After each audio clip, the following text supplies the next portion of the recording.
Now, Poletti, this next little segment was kind of brought upon by you in the group chat as we were discussing some things to talk about in this episode, and you brought up the idea of a calendar switch. Now, obviously, it's talked about every year in terms of Australia. It's in line with the European season, but do we move back to winter because it's more suitable for the sport? You're playing games in 36, 37 degree heat with like that Adelaide game last season where there were 4 drinks breaks. Like, at what point does it get ridiculous, right? But I believe it was, you said the MLS, right, have recently announced that they're going to make a switch, but to the European calendar. So they've been playing out of season. They're going to make a switch. Obviously, the J League is a similar situation where they're in the final one of their weird season, and then they're going to make the switch next season or whatever it is to match the European calendars. So it seems like a lot of countries and leagues around the world now making that switch. I'm presuming it's because it just makes sense for the players and the clubs, right? You align the transfer windows, you align the seasons, you align the international windows and things like that. But for Australia, it's always been a unique conversation where the weather is so much better suited in the winter than it is in the summer, to such a degree that you are having games that borderline shouldn't have been played last season in both the men's and women's competitions. And I know you've got a lot of thoughts about this, Poletti, so I'm just going to hand it over to you for a little bit. Let's hear your thoughts on this discussion. Okay, so I do want to correct something you said there. They haven't, and the MLS have not announced yet, but right. Don Garber, in one of his many State of the League addresses, has said that they are considering it. There's a lot of stakeholder hurdles that need to be cleared, not least of all the fact that they are locked in long term to this Apple contract. Which is like $2 billion for 10 years or whatever it was, and I think they're not even like halfway through it yet. So there's a lot of hurdles that need to be navigated before they could even explore the idea of a switch. But they are considering it. The MLS has considered this previously, 2004, 2005, and 2014-15 as well. So there's something that usually comes up probably about once a decade in terms of the solidity of the switch. A lot less often than it comes up in Australian circles, but it is something that comes up.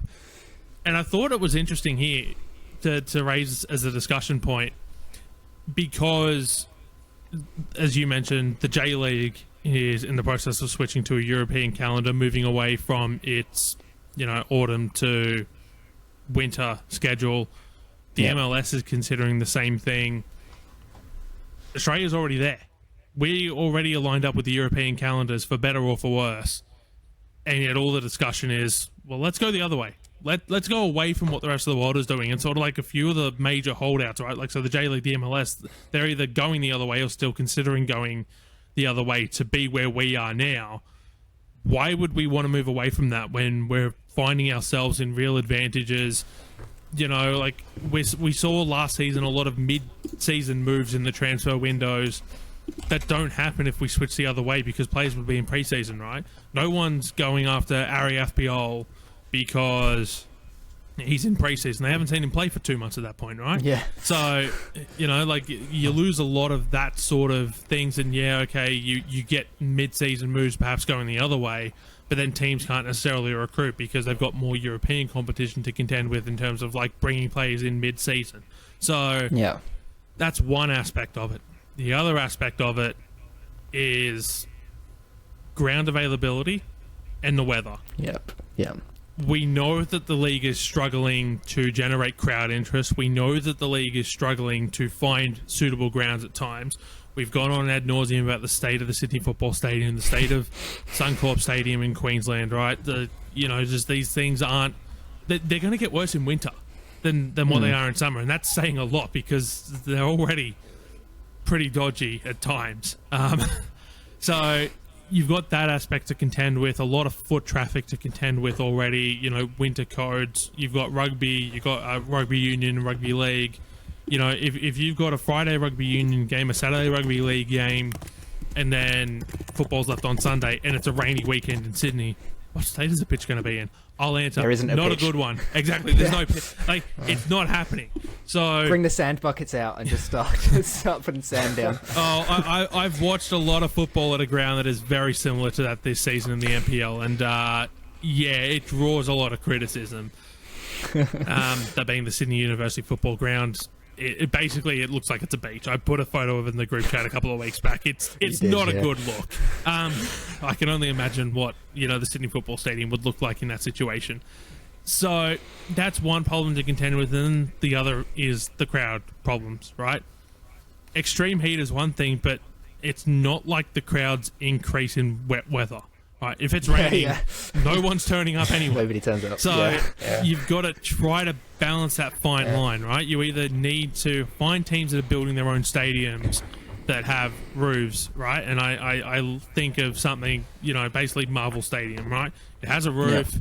You'd obviously have to decide in advance whether it's going to be open or closed, because you can't just close it mid-match if, things come along. Suddenly it just gets a lot dark. These are things you have to contend with. But, there's one of those stadiums in this country. Only 2, maybe 3 teams will get to take advantage of that. And that's assuming the AFL actually wanted to give it up, which, let's face it, the AFL aren't giving it up. They probably won't, yeah. So, no team has the advantage of being able to do that. So you got to brave the elements, and you can say all you want. They do it in England, they do it this, they do it that, but the reality is that you have to cater to an Australian audience, and Australian audiences are not turning up in wet weather. They're not turning up in extreme heat. They're not turning up in wet weather. Period.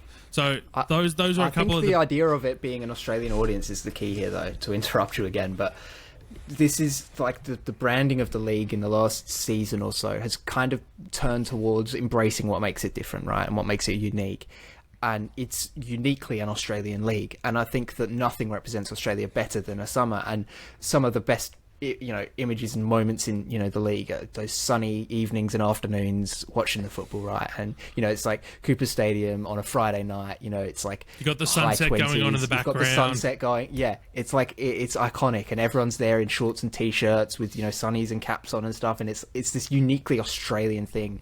And I think, Christian, that's kind of another element that Poletti perhaps didn't quite touch on as much there, is that that is what makes our league different, right? Is that yes, it is played in the summer. It is difficult for a lot of foreign players who come over here. It's not as easy as I think it's going to be, because it's much more physical to play in that, like, physically demanding to play in that sort of weather, to keep fit, to keep healthy in those sorts of 35 degrees and high humidity and stuff like that. So I think that's another thing, right? Aside from ground availability, competing with bigger sports, because that's the other thing with crowds, right? Is you're competing with the AFL for crowds in places like Melbourne, Sydney and Adelaide, where it's like, okay, this is going to be difficult, competing big with rugby league as well in Sydney and Queensland. So yeah, I think that we're at a point now where the calendar is aligned with Europe. That's a good thing, and we've kind of made it ours, right? With it being a summer sport now, and that's kind of part of its identity. And I think it would lose maybe a little bit of that if it was to move to winter. But I'd be interested to hear your thoughts, Christian. Sorry, just before, there was one other point I wanted to make. Okay, So one of the reasons, this is MLS Commissioner Don Garber speaking at one of his many State of the League addresses.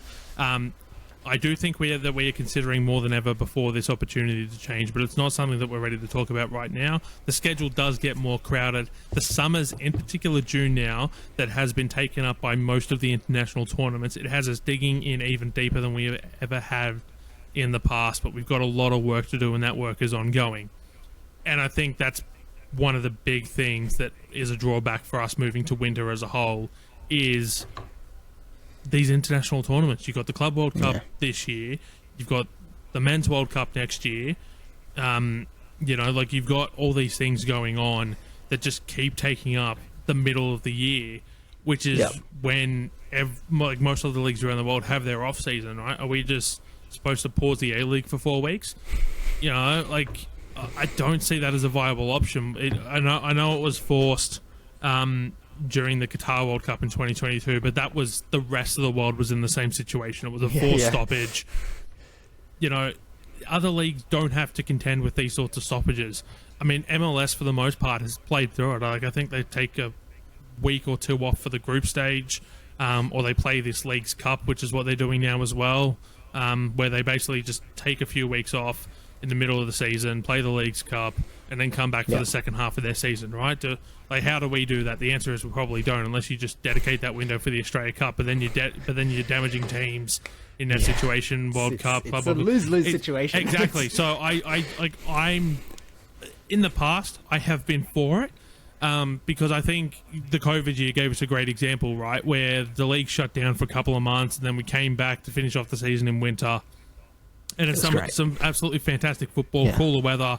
led to great games, exciting games. Maybe we were a little bit, cloudy-eyed by the fact that we hadn't had football for 4 months. But, but it was good football. It seemed like it was a lot better on the surface because the cooler weather went to it. But, when you add all these factors in and just the ever-increasing international calendar, I found myself purely on the other side against it. Let's embrace what makes us unique, what makes us different to other leagues. Maybe there's something in having to try to realign the calendars, for the rest of the country to match, or maybe we just have to accept the fact that the calendars in the country are never going to match, and that if we are going to have promotion relegation, whenever it is down the track, it's everyone plays their professional football over summer, everything else happens in the winter, and there has to cross the bridge when we get to it. We'll cross the bridge when we get to it, exactly. But yeah, I'm firmly on the pro summer side of the equation. Keep it as it is, and I think that's I'm certainly open to hearing why the switch to winter would ultimately benefit. But as far as you mentioned as well with the heat and the kickoffs, maybe Australian football fans just have to get used to the idea of there being simultaneous kickoffs. I know 10 tried it in their, was it the first year of the deal or the second year of the deal where they had the 2 simultaneous games? I can't remember, to be honest. The 7:30 Saturday kickoffs, and Saturday games. Some games were being broadcast live in one state, some games were being broadcast live in other states on the free-to-air network. And I know fans sort of rebelled against that because they want to watch every game every week, but with the league expanding, push the kickoffs back so that they're at suitable kickoff times so we don't have these heat situations as often. It might just be a drawback that we're just going to have to get used to. Yeah. Well, we'll come to you now, Christian, then. Sorry. Hearing... Oh, it's my turn. Sorry. Sorry. After hearing all that, Poletti's kind of changed their mind, I suppose, kind of rationalising it all. What's your thoughts? Are you in the let's keep it in summer camp because it just works with the rest of the world, or do you still think that it being a better product in winter is a good enough reason as any to switch it? Look, I think we started this league in 2005. It's always been summer. I think we just stick to it, tradition. Yeah. Yes, it's very difficult for overseas players to come here. Multiple players have come here have said, it's difficult to adjust to the conditions. We didn't expect it. It was more than I anticipated. But look, at the end of the day, you've got to compare, and you mentioned this before, Jacob, which is the main point I was going to touch on, is the target audience and trying to draw in those people. We already have a problem where we're struggling to attract fans at games. You're going to compete with AFL and NRL. I know it's the same old story, but it's very hard, especially in the A-League's position as we're in. I think obviously we have taken a few backward steps, unfortunately, over the 20 years existence that has been the A-Leagues. I think, look, let's just stick it out. I think winter, Poletti touched on before about the stadium issue as well, having the roofs. It's a lot of things have to go right. A lot of things have to align to move to winter, but at the same time, we're already in alliance with the European season, right? The transfer window, it just works better. So I think, look, you've got to cop the couple of drinks breaks in between, the January, February, December's. You just got to move on. I think that's probably where we're at the moment. And I think at the end of the day, I think the A-League just doesn't have a choice, really, at this current moment in time. If it does grow the competition, then perhaps you can maybe look at potentially looking at a winter slot. But for the meantime, for the position we're in currently, I just think it'd be a really risky move to change it. So for the meantime, I think we just stick with it. I do think one thing that will help there were calls for this from a lot of people last season after that Adelaide game. I can't even remember who. I think was it maybe against the Jets or someone. And it was 37 degrees and those 4 drinks breaks. And Carl Viet was not happy, and he said that it was basically a waste of a football game. Bart Vrins wasn't happy. He was saying there's nothing players can do to prepare for this kind of weather. There's literally all we can do is just drink a lot of water and then just hope we don't get injured. Everybody was kind of calling for push to reforms to the policy surrounding playing football in that sort of weather and those conditions. And I think that it's something that the APL and the FA, I think they could do a lot worse than having a look at what it currently is at and saying, working with IFAB or whoever it might need to be to come to a conclusion of we need to change the policy, because in Australia it just doesn't work. It's a case of we're playing games in this heat with constant interruptions. It's not good for anybody. And yeah, whether it is, like you said, Poletti, pushing, having that ability to move around fixture slots so that you can play a little bit later on in the evening when it's a bit cooler once the sun's gone down, whether it's the ability to, have a couple of rounds a season as sort of spares, where if you need to completely postpone a game because it's not going to be suitable weather, you can make it up again in one of those rounds or something like that. But I think that, everything that you guys have said is spot on, and I think we've got what we've got and we make it work, and it's our league. But I think there are still little things that can be tweaked to just make it a little bit better, considering it is still played in the summer and, probably should be for the foreseeable future as well.